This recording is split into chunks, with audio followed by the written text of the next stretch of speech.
Yeah guys, Stack the Snack back.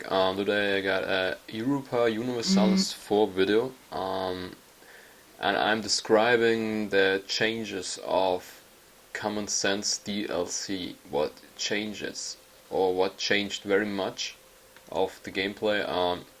Problem was that I had to do a new save because the others are all not compatible or whatever it's called in English.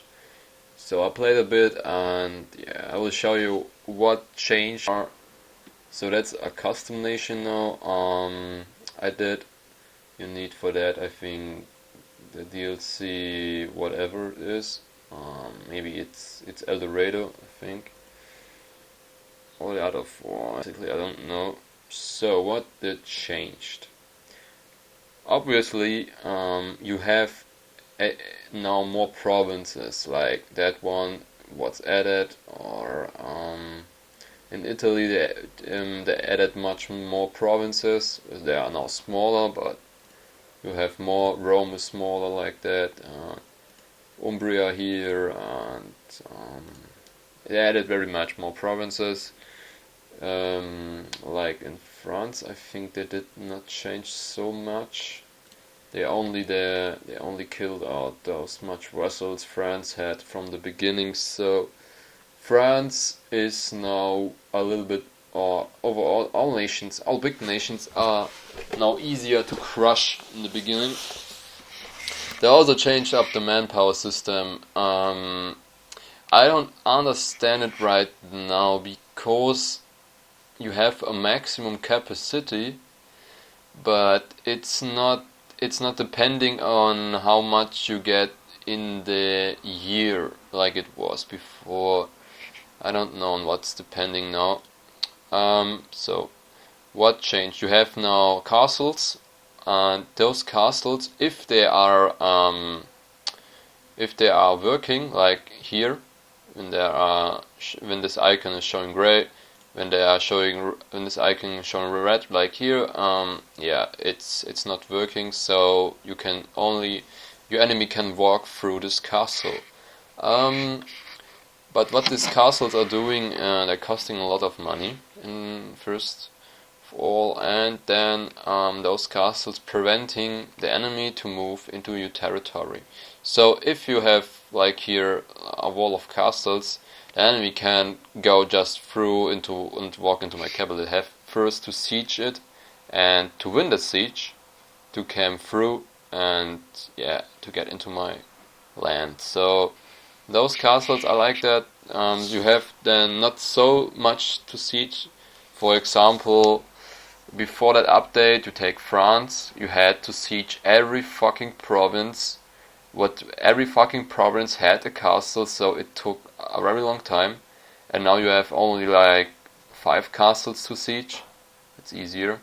But it's more difficult a bit now to siege them. So yeah, but I like it like that. What also changed is they removed the base tax and added now. Yeah, they don't remove it. They just add 2 more things: basic manpower and the basic production, and you can now improve that with your monarch points. So what's the problem about that? Well, I had really much points of that, so I upgraded it a bit a lot. But what I like on this is that your buildings do not cost monarch points at all right now, so you can spend them on that, and that's really nice. Look at that. That's the whole income a month. Before the DLC, the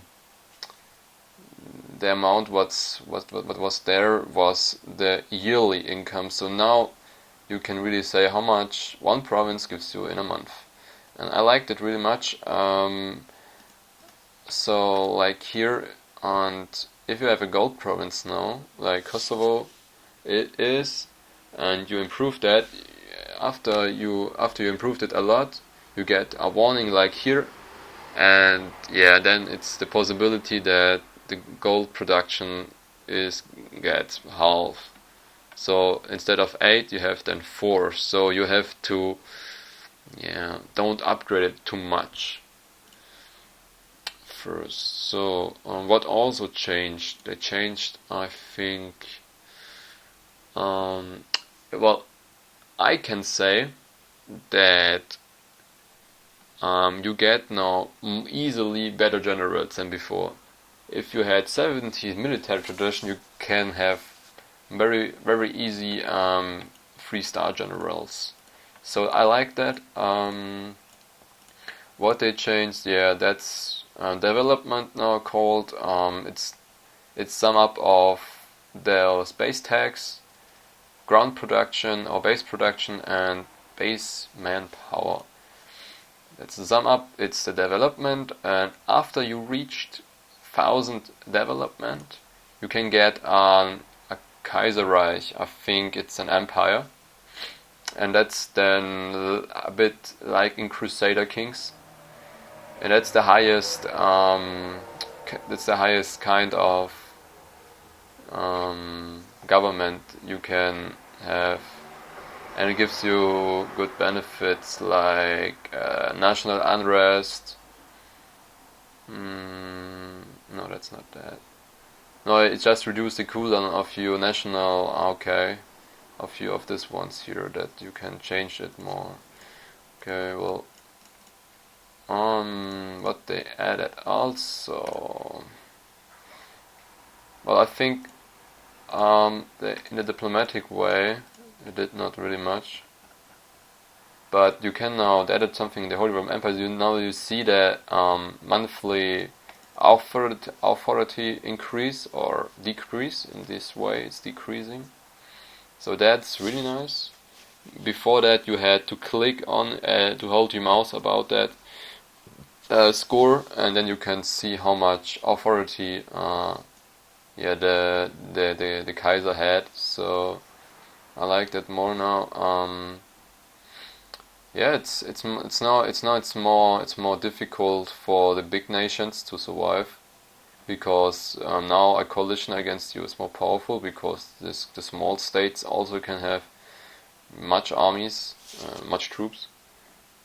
For example, like here, Venice has 23,000, and I don't have so much. I mean, 4 times Venice, and they have the same amount of troops like I have. So they changed a lot of that. You cannot have now too much armies, or they decreased it a bit. I don't know how they do that, how they change that mechanics, but they did it. But in all, I think it's now easier to change your, or to it's easy for you now to really improve your economy. Well, for example, I take this province. I improved it so often that it's gives me 8.9 ducats in income. So if I compare it with Kosovo, it's a gold province and also it's upgraded. It gives me more, and it gives me not this province gives me no inflation, because it's not gold what's made here. And after this upgrade, I get, I think, over 10 income a month. I think this was not possible before the DLC. I never had a province what had so much income. Seriously, that's just ridiculous. For example, Tyrol, what's normally the most income province in this game, has only 7.7, and this is nice. This is nice. I like that, really. So that's the most of the changes. I think they had some slight improvements. You can now say that all your castles, kind of deactivated. Then cost you only the half of the normal amount. That's nice when you are in peace or something. But I don't do that. I only on the borders. I let my I let my castles on. I don't deactivate them then, because I do very much wars right now. So don't do that. I don't do that. So what's also important, I think they changed So, yeah, I think, in my opinion, common sense is really nice. It's in my opinion, it's a bit too expensive, maybe, if you compare to the other updates, but it's the money. It's worth it, and all the changes you have, it's really worth it. If you buy that one, basically you can just buy that up if you have no update for Europa Universalis. Only buy Common Sense and the Art of War. Those two updates are really worth the money. And yet, to come back to Common Sense, I think they could bring an update like that earlier, not so late. It would be better, I think. But yeah, whatever. I like it. I will play it like that. And yeah, that's my opinion to that theme. Thanks for watching, guys. See ya.